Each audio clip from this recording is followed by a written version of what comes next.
ሰላም ጤና ይስጥልኝ አድማጭ ተመልካቾቻችን፣ ለዕለቱ የያዝናቸውን ጉዳዮች ማሰማት እንጀምራለን። አብራችሁን ቆዩ። በቅድሚያም በርካታ የውጥረት መፍቻ መንገዶች በመኖራቸው ከኤርትራ ጋር ጦርነት አይቀሬ ነው ብለን አናስብም። የውጭ ጉዳይ ሚኒስትር ዶክተር ጌዲዮን ጢሞቴዎስ የውጭ ጉዳይ ሚኒስትሩ ዶክተር ጌዲዮን ጢሞቴዎስ በርካታ የውጥረት መፍቻ መንገዶች በመኖራቸው ከኤርትራ ጋር ጦርነት አይቀሬ ነው ብለን አናስብም በማለት ተናገሩ። ሚኒስትሩ በአዲስ አበባ ዩኒቨርሲቲ ግቢ ውስጥ በአፍሪካ ቀንድ ወቅታዊ ጉዳይ የመንግስትን የፖሊሲ እይታ በተመለከተ ከዲፕሎማቲክ ማህበረሰቡና ከተለያዩ አካላት ጋር ውይይት አድርገዋል።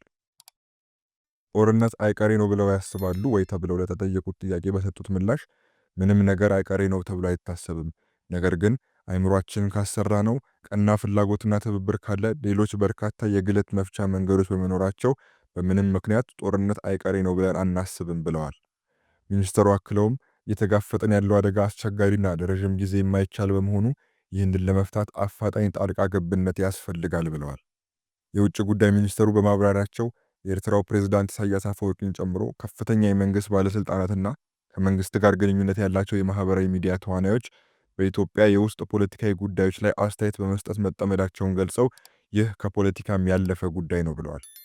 ሚኒስትሩ በሁለቱ ሀገሮች መካከል ያለው የፖለቲካ ውጥረት ምክንያቶችን የገለጹ ሲሆን ኤርትራውያን ሉዓላዊ ሀገርነታቸውን ይዘው በኢትዮጵያ ፖለቲካ ውስጥ በመግባት ተጠቃሚ መሆን ፍላጎት፣ የኤርትራ መንግስት ኢትዮጵያን ለማተራመስ ለሚፈልጉ ኃይሎች መሳሪያ የመሆን ፍላጎት፣ የኢሳያስ አፈወርቂ የተከፋፈለችና ያልተረጋጋች ኢትዮጵያን ማየት የኤርትራን ሉዓላዊነት ያረጋግጣል የሚል ፍልስፍና፣ የሽግግር መንግስቱ ኤርትራ ራሷን አገር አድርጋ ስታውጅ የኢትዮጵያን ዳር ድንበር በማስጠበቅ ረገድ በወቅቱ የተወሰነው ውሳኔ የኢትዮጵያን የድንበር ሉዓላዊነት ባልጠበቀ መልኩ መወሰኑና ለውሳኔው በቂ ህዝባዊ ድጋፍ የሌለው ሆኖ መቆየቱ እንደሆነ ተናግረዋል። የኤርትራ ወታደሮች በሰሜን ኢትዮጵያ በርካታ የኢትዮጵያ አካባቢ ግዛቶችን መቆጣጠራቸውን የገለጹት ሚኒስትሩ እነዚህ አካባቢዎች ሙሉ በሙሉ የኢትዮጵያ ግዛቶች መሆናቸውን ተናግረዋል።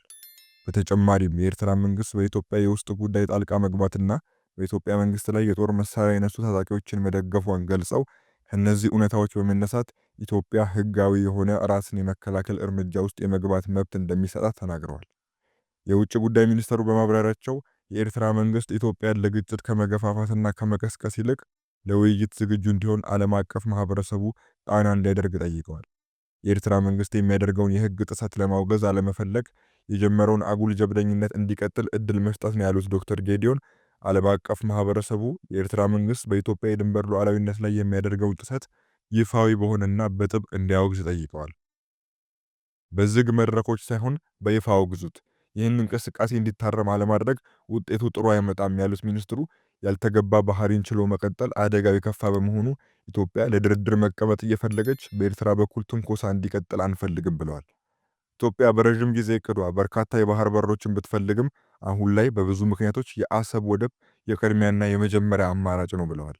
የኢትዮጵያና የኤርትራ ህዝቦች በርካታ የጋራ ጉዳይ እንዳላቸው ከኤርትራ ጓደኞቻቸው ጋር አብረው ማደጋቸውን ገልጸው ባለፉት 30 ዓመታት የኤርትራ ህዝቦች ሐሳባቸውንና አስተያየታቸውን የሚገልጹበትና ድምጻቸውን የሚያሰሙበት መድረክ አለማግኘታቸው በጣም አስቸጋሪ ነው ብለዋል። ኤርትራ ከ60 ዓመታት በፊት ጠንካራ ፓርላማ እንደነበራት ጠቅሰው አሁን ላይ ምንም አይነት ፓርላማ፣ የሲቪል ማህበረሰብ ድርጅቶች፣ የትምህርት ተቋማት ወይም በአንድና በሌላ መንገድ ስለ ኤርትራ ህዝብ ሊያወሩ የሚችሉ ተቋማት ባለመኖራቸው ነገሮችን እንደሚያከብዳቸው ተናግረዋል። ይሁን እንጂ የኤርትራውያን ቁስል ፍላጎትና ምኞት እንደሚሰማቸው በመጥቀስ ለጋራ ጥቅም ትብብርና ሰላማዊ ወዳጅነት መፍትሄ መሆኑን ተናግረዋል።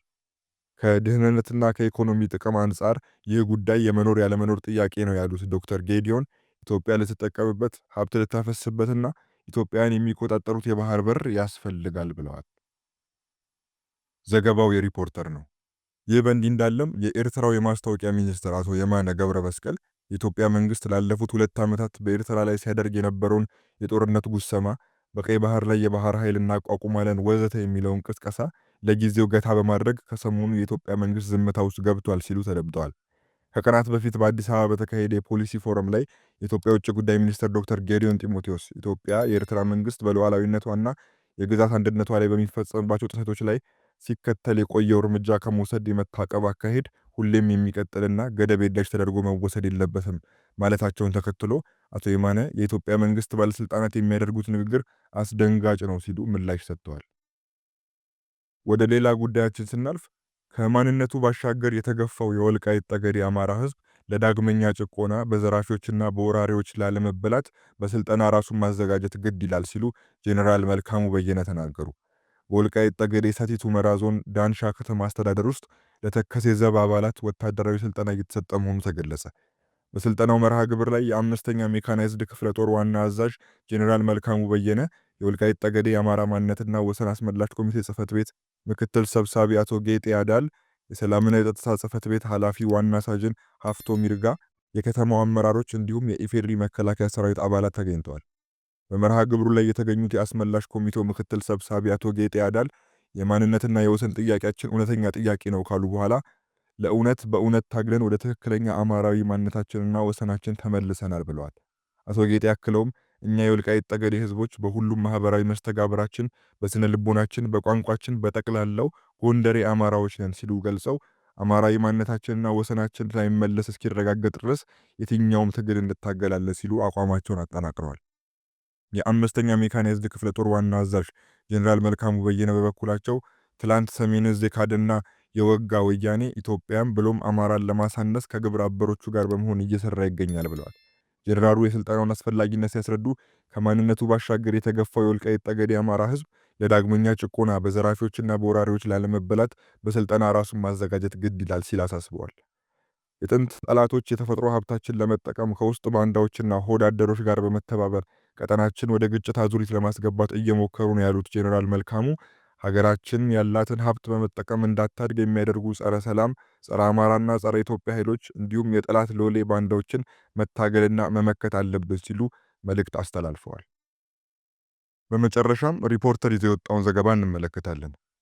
የሱዳንን ጦርነት ሸሽተው ወደ ኢትዮጵያ የገቡና በሰሜን ጎንደር ዞን ደባርቅ ከተማ ውስጥ ተጠልለው የሚገኙ ከ5000 በላይ ኢትዮጵያውያን የሰብአዊ እርዳታ እንዲደረግላቸው ጠየቁ። በሱዳን የተፈጠረውን የእርስ በርስ ጦርነት ሸሽተው በሰሜን ጎንደር ዞን ደባርቅ ከተማ በተለያዩ ሁኔታ ላይ የሚገኙ ነዋሪዎች የዓለም ቀይ መስቀል ማህበር ካደረገላቸው የአንድ ጊዜ የሰብአዊ ድጋፍ ውጪ በመንግስት በኩል የተደረገላቸው እርዳታ እንደሌለ በመጥቀስ የሰብአዊ እርዳታ ድጋፍ እንዲደረግላቸው ጠየቁ። በደባርቅ ከሱዳን ከተመለሱ ዜጎች አስተባባሪ አቶ ፍቅሩ ታደሰ ከሚያዝያ 2015 ጀምሮ በተከሰተው የሱዳን የእርስ በርስ ጦርነት ሳቢያ በሱዳን ይኖሩ የነበሩ ኢትዮጵያውያን ያፈሩትን ንብረት ትተው በመተማ ከተማ በኩል በማድረግ ወደ ሰሜን ጎንደር የተለያዩ አካባቢዎች መግባታቸውን አሁንም እየገቡ መሆኑንም ጠቅሰው ከ5000 በላይ መሆናቸውን የዓለም ቀይ መስቀል ማህበር ለአንድ ጊዜ ካደረገው እርዳታ ውጪ በመንግስት በኩል የተደረገላቸው ምንም አይነት የሰብአዊ ድጋፍ ባለመኖሩ ለችግር መጋለጣቸውና እርዳታ እንዲደረግላቸው ጠይቀዋል። እንደ አቶ ፍቅሩ ገለጻ ከነዚህ ተመላሽ ዜጎች ውስጥ ከ1500 በላይ ለሚሆኑ ለእያንዳንዳቸው አባወራዎች የዓለም ቀይ መስቀል ማህበር ከየካቲት 2017 ዓ.ም እስከ መስከረም 2018 ዓ.ም ያደረገው 53300 ብር የገንዘብ ድጋፍ ለተፈናቃዮች የምግብ ወጪ፣ የተለያዩ የቤት ቁሳቁሶች ለማሟላትና ለአጭር ጊዜም ቢሆን የቤት ኪራይ ወጪን ለመሸፈን እንዳገዛቸው፣ ነገር ግን ይህ ድጋፍ ባለመቀጠሉ በተለይ ሴቶችና ህጻናት አሁንም የማህበረሰቡን እጅ ለማየትና በችግር ውስጥ ለመቀጠል መገደዳቸውን ተናግረዋል። የቀበሌ መታወቂያ በማግኘታቸው በአካባቢው ተንቀሳቅሰው የመስራት እድል እንደፈጠረላቸው፣ ይህም ተማሪዎችን በትምህርት ቤት እንዲገቡ ማስቻሉን በአዎንታነት ሳይጠቅሱ አላለፉም። ሆኖም የሰብአዊ መብት ድርጅቶች ሁኔታውን እንዲመለከቱ የጠየቁት አቶ ፍቅሩ ሌሎች እርዳታ ሰጪ ተቋማትም ዕለታዊ ምግብ፣ የቤት ቁሳቁስና የገንዘብ ድጋፍ እንዲያደርጉላቸው ጥሪ አድርገዋል። ከሱዳን ተመላሽ ኢትዮጵያውያን ዜጎች ያለ ቋሚ መጠለያ በየበረንዳውና በየግለሰቦች ቤቶች መበታተናቸውን፣ አቅም ያላቸው ደግሞ ቤት ተከራይተው እንደሚገኙ የገለጹት ከተመላሾች አንዷ የሆኑት ወይዘሮ ረዚቃ ኑር ሁሴን የተደረገው ድጋፍ ባለመቀጠሉ በምግብና በመጠለያ እጦት ምክንያት በችግር ላይ እንደሚገኙ አስረድተዋል። የዓለም ቀይ መስቀል ማህበር ላደረገው ድጋፍ ያመሰገኑት ተመላሿ በፌዴራልና በአማራ ክልል መንግስታት በኩል ግን እስካሁን የተደረገላቸው የገንዘብም ሆነ የአይነት ድጋፍ እንደሌለ ተናግረዋል። በጦርነቱ የተነሳ ከሱዳን ሸሽተው የመጡ ወንዶች በሊቢያና በየመን በኩል እየተሰደዱ እየሞቱና የገቡበት እየታወቀ እንዳልሆነ፣ በተለይ ህፃናትና ሴቶች ላይ ደግሞ ችግሩ የበረታ በመሆኑ የሚመለከታቸው መንግስታዊ ሆኑ መንግስታዊ ያልሆኑ አካላት እርዳታ እንዲያደርጉላቸው ጠይቀዋል። የሰሜን ጎንደር ዞን አደጋ መከላከልና ምግብ ዋስትና ጽህፈት ቤት በዞኑ አስተዳደር መሰረት የስነ ልቦናና የጤና ድጋፍ ማድረጉን ገልጿል። የጽህፈት ቤቱ ኃላፊ አቶ ሰላም ይሁን ሙላት ለሪፖርተር እንደገለጹት የምግብ ድጋፍ ለማድረግ ግን የዞኑ አቅም መሸፈን አይችልም ብለዋል። ኃላፊው እንደገለጹት በዞኑ በተከሰተው ድርቅ ከትግራይና ከኦሮሚያ ክልል ተፈናቅለው የመጡ ከ145,000 በላይ ኢትዮጵያውያን ዜጎች ድጋፍ የማድረግ ስራ ሲከናወን መቆየቱን፣ አሁን ላይ እርዳታ የሚደረግላቸው ሰዎች ቁጥር ወደ 41,000 መድረሱንና በሶስት ዙርም የምግብ ድጋፍ የማድረግ ስራ መከናወኑን ተናግረዋል። የሀገር ውስጥ ተፈናቃዮች ድጋፍ ሲደረግላቸው እነሱን ተጠቃሚ እንዲሆኑ የማድረግ ሙከራዎች እንዳሉና ይህን ለማስቀጠልም የሚደረጉ ንግግሮች ተጠናክረው እንደሚቀጥሉ ተናግረዋል። ለእነዚህ ተመላሾች ከአጋር አካላት አስቸኳይ ሰብአዊ ድጋፍ እንዲደረግላቸው ጥያቄ አቅርበው የኢትዮጵያና የዓለም ቀይ መስቀል ማህበር ድጋፍ ማድረጋቸውን ገልጸው ነገር ግን የሚደረገው ድጋፍ ተጠናክሮ አለመቀጠሉን መሰረታዊ የሚባሉ እንደ ምግብ፣ ጊዜያዊ መጠለያ፣ የንጽህና መጠበቂያና የገንዘብ ድጋፍ እንዲደረግላቸው አሳስበዋል። የዞኑ ቀይ መስቀል ማስተባበሪያ ጽህፈት ቤት ኃላፊ ተወካይ ዶክተር ተፈራ አሰፋ በበኩላቸው የኢትዮጵያ ቀይ መስቀል ማህበር የህይወት አድን ስራ እንጂ የማቋቋም ስራ እንደማይሰራ ገልጸው በዴንማርክ ቀይ መስቀል አማካኝነት በዞኑ የምግብ፣ የአልባሳት፣ የንጽህና መጠበቂያና የስራ ዕድል ፈጠራ ላይ የሚሰራ ፕሮጀክት እንዳለ ገልጸው 46500 ብር ድጋፍ በመስጠት እንደ አውሮፓውያን አቆጣጠር በ2025 ብቻ ለ220 ሰዎች የስራ ዕድል መፍጠራቸውን በተያዘው በጀት ዓመትም ከዓለም ቀይ መስቀል ማህበር ጋር በመተባበር በደባርቅ ከተማና በዳባት ወረዳ ላይ የሚገኙ ከ1950 በላይ ተፈናቃይና የሱዳን ተመላሽ ዜጎች ጭምር 100 ሚሊዮን የሚያወጣ የአይነትና የገንዘብ ድጋፍ መደረጉን ተናግረዋል።